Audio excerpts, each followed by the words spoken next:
دیکھیں کہ خارجی ہیں، رافضی ہیں، مرجیہ ہیں، قدریہ ہیں، معتزلہ ہیں، اشعریہ ہیں، اور جو ہے وہ جبریہ ہیں. ہاں، بعد میں جو تصوف کے پیدا کرنے والے چشتی، قادری، نقشبندی، دہروردی، ان میں سے کوئی بھی صحابہ کے طریقے پہ ہے کیا؟ یہ جو دین پیش کرتے ہیں وہ صحابہ والا دین ہے کیا؟ نہیں ہے. اہل تصوف پر اگر گفتگو کرنا چاہے تو وہ بھی ایک لمبی بات ہوگی. ہاں، صوفیہ کے ہاں انتہائی سنگین قسم کے جو شرکیات پائی جاتی ہیں. وحدت الوجود کا عقیدہ، حضرت عیسیٰ کے اندر عیسائیوں نے مانا کہ اللہ تعالیٰ نے حلول کیا تو اللہ نے قرآن میں کہا کہ وہ کافر ہے. ہاں، یہ صوفی سب میں اللہ کو مانتے ہیں کہ دنیا کی ہر چیز میں اللہ تعالیٰ موجود ہے. یہ کتنے بڑے کافر ہوئے. یہ ہندوؤں کا عقیدہ ہے.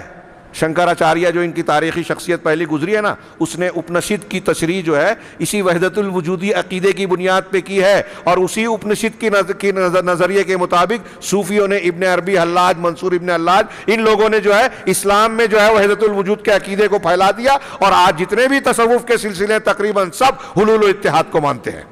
انتہائی سنگین قسم کی گمراہی جو ہمارے ارد گرد پائی جاتی ہے. بہت سے لوگ آنکھ بند کر کے اسے سمجھتے ہیں کہ نیکی ہے اور دین سمجھ کر قبول کر رہے ہیں. ہاں، ایسے لوگ جو اہل بدعت پائے جاتے ہیں، میں یہ عرض کر رہا ہوں کہ صحابہ کرام کو ہم دیکھیں کہ ان کا جو منہج اور مسلک ہے وہی عقیدہ ہے، وہی دین حق ہے، اہل سنت والجماعت کا طریقہ ہے. اور شاید بعد میں موقع نہ ملے. ہاں، یہ امت تمام ادیان میں امت وسط ہے، قرآن نے کہا.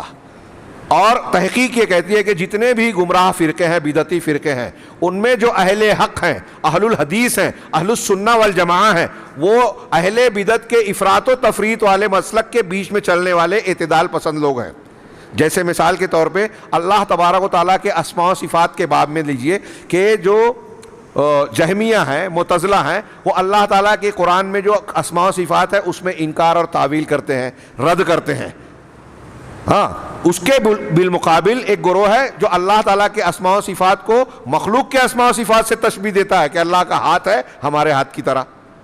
یہ دونوں گمراہ ہیں، کفر میں مبتلا ہیں. اہل سنت والجماعت دونوں کے بیچ میں اعتدال.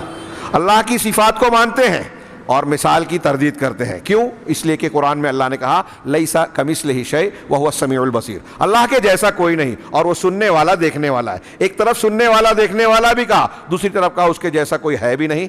اس کا مطلب یہ کہ ہم ان صفات کو مانتے ہیں اور ساتھ میں یہ کہتے ہیں کہ اللہ سننے والا دیکھنے والا ہے، لیکن اس کے جیسا سننے والا کوئی نہیں، کوئی اس کے جیسا سن نہیں سکتا، وہ کسی کے جیسا نہیں ہے. اس کا سننا دیکھنا کامل ہے، مخلوق کا انتہائی ناقص ہے. تو یہ دونوں گروہوں کے بیچ میں ہے. جبریہ قدریہ ایک تقدیر کو مانتا ہے، ایک تقدیر کو اس کا پورا انکار کرتا ہے. اہل سنت والجماعت دونوں کے بیچ میں ہے. خوارج نواصب صحابہ کرام کے بارے میں ایک صحابہ کرام کو برا بھلا کہتا ہے اہل بیت کی محبت کے نام پر، ایک اہل بیت کو برا بھلا کہتا ہے صحابہ کی موافقت کرتا ہے نواصب. اہل سنت والجماعت دونوں کے بیچ میں ہے کہ اہل بیت کو بھی مانتے ہیں، صحابہ کو بھی مانتے ہیں، اور دونوں کے جو مقام ہے ان کو ان مقام پر رکھتے ہیں. اسی طریقے سے ایمان کے معاملے میں، ایمانیات کے معاملے میں، ایمان میں کیا کیا چیزیں شامل ہیں. خارجی وعیدیہ ہیں، مرجی جو ہے وعدیہ ہیں. یہ آپ شاید ہو سکتا ہے نہ سمجھیں. یعنی خوارج کے یہاں یہ عقیدہ ہے کہ اگر کسی شخص نے کبیرہ گناہ کا ارتکاب کر لیا تو وہ اسلام سے خارج ہو جاتا ہے. مطلب جھوٹ بولا اگر، زنا کیا اگر، تو وہ کافر ہو گیا اور اسی پہ مر گیا تو کبھی جہنم سے نہیں نکلے گا. ہاں، اس کے بالمقابل مرجیہ ہیں. وہ کہتے ہیں کہ ایک آدمی نے کلمہ پڑھ لیا، اب کوئی بھی گناہ کرے کوئی فرق نہیں پڑے گا، اس کا ایمان حضرت ابوبکر صدیق کا، نبی صلی اللہ علیہ وسلم کا، جبریل کا ایمان سب ایک جیسا ہے. ایمان لے آنے کے ساتھ گناہ سے کوئی نقصان نہیں ہوتا، یہ ان کا کہنا ہے. اہل سنت والجماعت دونوں کے بیچ میں ہے. خارجیوں کی طرح ارتکاب کبیرہ پر ایک انسان کو کافر نہیں کہتے، بلکہ کہتے ہیں کہ وہ مسلمان تو ہے لیکن فاسق ہے، گنہگار ہے. اور مرجیہ کی طرح یہ بھی نہیں کہتے کہ ایمان لانے کے بعد کچھ بھی کرو بچ جائیں گے، بلکہ گناہ کا اندیشہ ہوگا.